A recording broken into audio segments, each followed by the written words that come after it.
Deep in the frozen forests of North America, an ancient terror lurks, a creature born of greed, madness, and endless hunger. Known as the Wendigo, this shape-shifting monster has haunted indigenous folklore for centuries, embodying a hunger that can never be satisfied. Many dismiss it as mere legend, but some who have faced the Wendigo speak of nights filled with whispered calls, glowing eyes behind twisted branches, and a relentless bone-chilling chase through the snow. Tonight, we delve into 5 of the most terrifying Wendigo encounters, real stories, and haunting tales that will grip you with fear from start to finish. Are you ready to face the unspeakable? Story number 1. The Lost Hiker, the Retreat Encounter. Matt and Chris, best friends since grade school, had always prided themselves on their daring scaling cliffs in the summer, snowshoeing in near whiteouts every winter, always one step deeper into the North Country than the season before. This January, their sights were set on the most remote stretch of the Adirondack high peaks, where the wind sculpts the trees into ghostly sculptures and the trails vanish beneath drifts taller than a man. Matt, restless from city life and ongoing troubles at work, saw this retreat as a test of endurance. Chris, raw from a bitter breakup, needed escape and clarity. Their drive north was filled with anxious excitement. But as they left behind the last signs of civilization, a shuttered gas station with icicles hanging from the gutters, a diner where the only patron, a weather-beaten old man, muttered warnings about the woods swallowing men, the mood darkened. "Don't stray after dark," the old man had said, sipping black coffee, his eyes never leaving the window. The friends laughed it off in the truck. But later, as they shouldered their packs and stepped into the shadowed forest, each felt that chill more than they cared to admit. The first day was challenging but invigorating. The forest, blanketed in white and silence, seemed endless. Only the crunch of their steps and the plume of their breath broke the stillness. They found a rhythm navigating iced-over creeks, stopping to examine deer and fox tracks, sharing old stories. Chris grew uneasy when they found large four-toed footprints vanishing among the black spruces, but Matt shrugged them off, cracking jokes about cryptids. That night at camp, as cold blue dusk crept in, Chris hesitantly shared a recurring nightmare. Lost and freezing, surrounded by antlered shadows whispering in an ancient tongue. Matt, trying to keep spirits high, passed him a steaming mug and recounted Wendigo stories, mocking the old legends as insurance against fear. But sleep wouldn't come easy. Around midnight, a persistent scraping battered the tent, too rhythmic for the wind. Matt, knife in hand, poked his head out and saw nothing, only the silent snow-cloaked woods. Yet faint, oddly high-pitched whistles echoed through the trees. By morning, Matt found odd marks in the snow beside camp. Deep spaced-out depressions and what looked like claw scrapes on a nearby birch. They pressed on, despite unease, but as the day wore on, the trails grew indistinct beneath constant flurries. When Chris checked their GPS, static filled the screen. The battery, nearly full that morning, drained in minutes. "Just faulty gear," Matt insisted, trying to quiet his own racing pulse. But now, every glimpse into the trees seemed to hold moving shadows, and the distant wind sometimes called their names. The forest seemed alive and watching. By midday, the sun disappeared behind thick, steel clouds. The woods, once picked, became oppressive, branches clutching, silence absolute but for the shuddering wind. Chris started seeing shapes, massive silhouettes with antlers melting into the tree line, or glimpses of movement always vanishing when he turned. Matt started muttering reassurance to himself, checking the map more frequently, masking his anxiety with forced optimism. They argued after missing a turn, Matt insisting their route was correct, Chris growing frantic about backtracking and wasting precious daylight. Matt eventually relented and set up camp early, both men frayed and short-tempered. That night, something took their food. A bear bag they'd hoisted high was found on the snow. Contents scattered but otherwise intact, as if something with claws and intelligence had lowered it carefully. The fire burned low. Chris sat up, hugging his knees, whispering that he'd seen tall shadows in the trees. Matt tried to joke, but the humor was gone from his voice. Exhaustion set in. The next day they bushwhacked over unfamiliar ground, certain they were circling despite compass readings. Matt blamed their disorientation on fatigue. But the woods didn't feel real. Landmarks shifted. Dead trees now standing upright, or fallen in the wrong direction. Chris grew withdrawn, scribbling in his pocket notebook. Sometimes he'd freeze, staring at nothing, mouth agape as if listening. Matt's own thoughts began to warp. He'd hear footsteps behind him, only to turn and find nothing but his own prints, or see Chris's face, pale and distant, lips barely moving as though repeating a mantra. Things deteriorated rapidly. At dusk, as they tried to make a fire, Chris vanished into the woods to collect branches. Matt waited, calling through the trees, only to hear his own voice echo back. Low and mocking, growing colder with repetition. Chris returned, pale and trembling, ranting that something is trying to separate us. That night, Matt awoke to the tent, unzipping, and Chris outside, staring up into the blackness. "Don't you hear it?" he whispered. "It knows our names." The next morning, a blizzard rolled in. Visibility dropped to a few feet, snow swallowing their tracks as fast as they made them. Matt, frightened, resolved to turn back and bushwhack for a known trail. But the GPS was dead, and Chris swore the compass had reversed poles. They trudged for hours, only to stumble upon their own campfire pit, still smoking their footsteps, the only marks in the endless white. Panic gripped both men. Matt tried to keep them moving, but Chris faltered, clutching a crude talisman he'd made from antler fragments and thread. "If it offers you mercy," he whispered, "don't answer." The forest felt tighter now. The wind grew sharper, carrying voices, a rush of half-remembered laughter, whispers from childhood, now twisted. Chris would sometimes go rigid, eyes wide, listening intently. Matt, desperate and half-starved, started seeing the same things. Monstrous shapes, skeletal and tall, slipping between the trees. The isolation became torture, hunger, cold, and a sense of being relentlessly stalked stripped away their grip on sanity. On the final night, Matt jolted awake to find Chris gone from the tent. He followed tracks out into the blizzard, only to see them vanish mid-step, as if Chris had been scooped into the air. Matt called for him, heart hammering, but now the wind truly echoed back, repeating his pleas in a guttural, inhuman voice. Out of the swirling snow, a figure emerged, so tall it seemed to brush the low branches, its body stretched thin, crowned in antlers rimed with ice, eyes glowing with a predatory hunger older than the forest itself. Matt froze as it regarded him, its maw yawning impossibly wide, the air shimmering with cold and dread. He stumbled back, clutching the crude talisman Chris had left behind, the world spinning, the creature receding into mist. Dawn broke, eventually, pale and grim. Matt found himself alone, the tent far away, the snow undisturbed but for his own confused path. By the time a search and rescue team spotted him, Matt was frostbitten and jittery, barely coherent, clutching the talisman in white-knuckled hands. They never found Chris, only scraps of fabric, footprints that stopped in open ground, and strange, skeletal impressions in the hard-packed snow remained. Matt was changed, haunted, gaunt, his eyes always scanning the tree line. Sometimes, on cold nights, locals claim they can hear two voices on the wind, one calling for help, the other whispering, hungry, carrying the ageless warning that, in these woods, the Wendigo always waits for the next soul to lose their way. Story number 2, social media gone wrong. The Wendigo 2022 Livestream.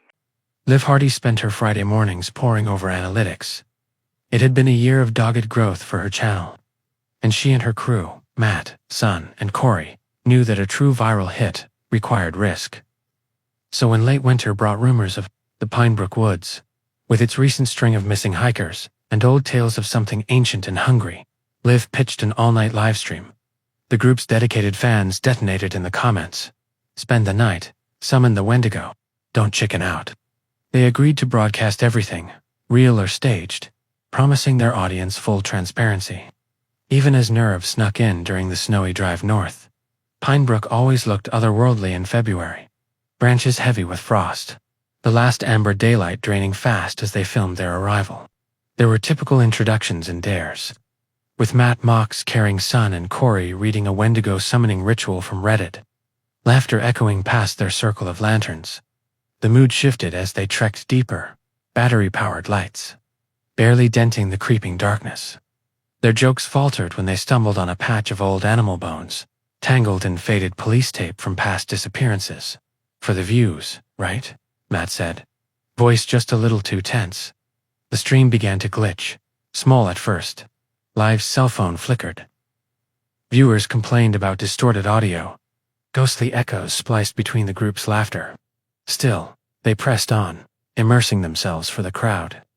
The chat filled with dare requests. Go deeper, split up, turn off your flashlights. Shadows stretched around them. Occasionally, a chill swept through, and Sun swore she heard her name whispered from the woods. It's probably the echo, Corey muttered, but the four drew closer together, haunted by the feeling that they were not alone. Viewers, meanwhile, noticed more. The comment section overflowed with urgent messages. Rewind, something is in the background, there's a face behind you. Liv ignored it at first, but her own retelling would later describe a growing sense of being watched, as if lenses and jaws alike hungered from the tree line. The group found a circle of claw-marked trees, each wounded trunk surrounded by snow packed down in wide, unnatural footprints. Matt lifted his phone for proof, but the screen flickered, then died, along with 2 battery packs and their backup. Camera. Panic built slowly. Corey vanished from frame for just a second, but his shout froze the group. They scrambled after him into the trees, torch beams darting wildly, breath fogging in the icy air. Liv caught only a quick, blurry shot, antlers tilting in the dark, an impossible silhouette looming over Corey's rapidly retreating shape. The connection dropped for a heartbeat, and chat numbers spiked, floods of what the hell is happening. From around the world, reunited but shaken, the trio tried to calm Corey, whose eyes darted to empty space behind the trees. Their words tumbled. Maybe it's a prank. Someone's messing with us. Let's stick together. Time became slippery. Their watches glitched. Footage stuttered, and the GPS app now spun in slow circles over the forest. At midnight, a blizzard rolled in, muffling sounds, cloaking them in swirling white. The chat scrolled faster. You're not alone. I heard a growl. Run. Suddenly, primal howls shuddered through the darkness. Not wolf, nor wind, but layered guttural voices. The 3 clustered around Sun's last working lantern, the ring of light now puny against the writhing shadows. Liv kept filming, her hand shaking, whispering updates for their fans. Matt, usually unflappable, began to mutter half-remembered stories of hunger spirits and lost campers, his bravado slipping to dread. They stumbled upon their own abandoned tent in the dark, gear scattered as if rifled through. Voices rose and twisted into the blizzard. Some sounded digital, clipped, as if chopped up and piped through the busted Bluetooth speaker. Others came low and raw, calling each of their names in turn. The comments screamed, "Did you just hear that? And there's something behind Matt." The group panicked, doubling back, arguing whether to keep the stream going for evidence or flee. Live's phone, battery at 3%, captured a brief, terrifying encounter. Sun's scream echoed as something tall and spindly burst from between 2 pines, the camera jerking wildly. For a horrifying 3 seconds, antlers flashed in the phone's light, a face stretched far too thin, eyes like blue embers, its mouth opening impossibly wide. The footage dissolved into static. The chat went wild, with frantic debate over what was real. For a moment, the image returned, live, wide-eyed, whispering to herself. The voice. It's saying my name. Metallic howls rose behind her. The camera shook, dropping to snow. And the last thing viewers saw was a looming, twisted silhouette moving in fast. The livestream ended, replaced by a spinning logo and silence. Rumors ignited, instantly rewinded. Clips spread across the web, breaking down every shadow and cry. Thousands claiming to see the Wendigo. Police searched for days, finding only shredded jackets, electronics with their data wiped, and clawed impressions in the snow that defied rational explanation. Fans returned every night for weeks to the archived video, searching for hidden messages and clues, keeping the story alive in countless threads and compilation videos. Did they fake it, or was something in Pinebrook really watching, learning and hungering from behind every glowing screen?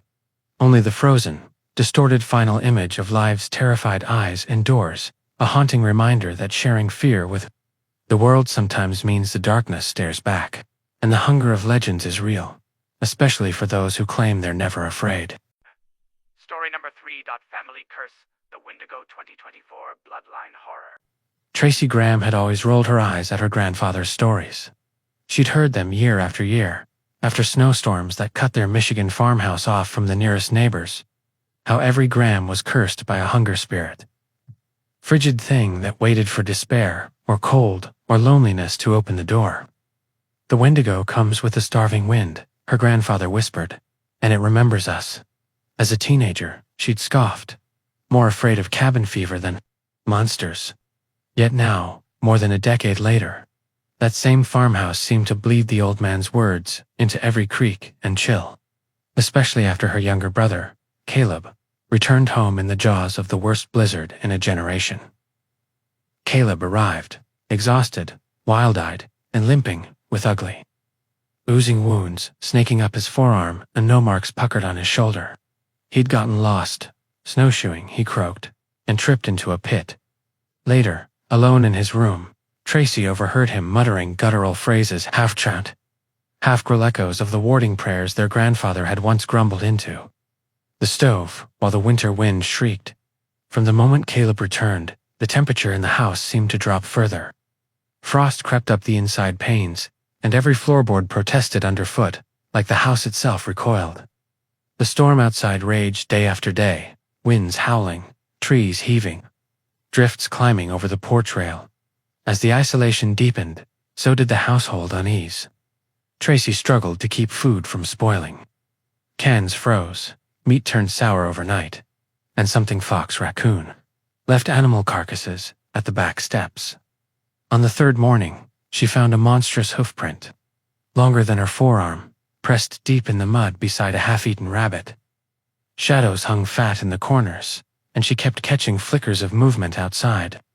Once, in pre-dawn blue, Tracy glimpsed a shape too tall, crowned with what looked like antlers slipping behind the chicken coop. Inside, things unraveled. Caleb stopped eating, his skin pulled tight against his bones, his eyes sunken, his voice a rasp. Sleep brought no peace. Tracy would wake to hear him pacing restlessly, mumbling in the old language, or feel him staring down at her from the bedroom doorframe. Some nights, she awoke to the sound of someone outside, circling the house, stopping beneath each window as if listening or scenting the air. Even the family cat vanished, leaving behind a trail of bloody paw prints and a single patch of fur on the threshold. Desperate for explanation, Tracy turned to the attic. In a battered trunk, she unearthed brittle family ledgers and journals from generations past. Page after page chronicled fever pandemics, starvation winters, unnamed horrors dragging family members off into the night. The wind feeds it. Read one entry. It follows us, the lineage of the lost. If we do what the hunger asks, the family grows thin, and the monster grows fat. Her ancestors' scrawl described a single horror. A Graham, pushed to the brink of starvation and madness, had eaten the flesh of the dead ant. The spirit of the Wendigo had answered, binding itself to them and their children. Whenever the family line felt despair or gnawing hunger, the way down to Tracy and Caleb something inhuman returned, closer and bolder. The third night brought catastrophe. As firelight guttered and the wind battered the siding, Caleb attacked. His body, skeletal, and yet fueled by a thing that was not just adrenaline, crashed through the kitchen, howling her name, claws clawing for her face. Tracy, heart jackhammering, heaved herself down the cellar steps, slamming the door and bracing it with every rug and crate she could push. She pressed herself in a corner among jars of withered roots, old hunting knives, fetishes braided from animal sinew, and tattered prayer books.